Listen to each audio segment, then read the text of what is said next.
Good morning guys. Ngayong umaga ito nakita niyo may hawak ako na mga piraso ng luya na may suhi. So gagawin natin ay itatanim natin siya rito. Yan natin sa pababayaan na lumaki.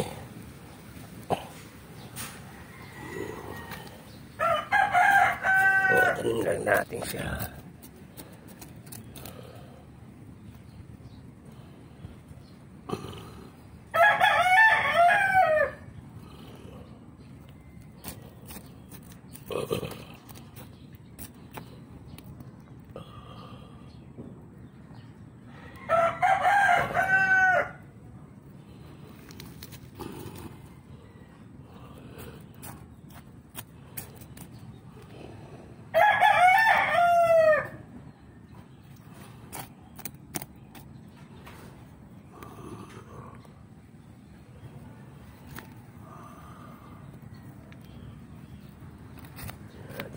Isa.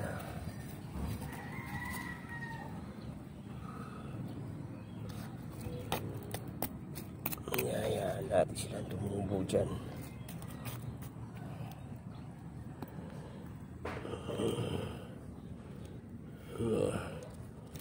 Nagtumbahan yung ating mga mais naman, ano? Kasi may kasamang hangin yung ng ulan. So ayusin natin sila. So yun yung mga kamatis natin tsaka ibang mga okra. So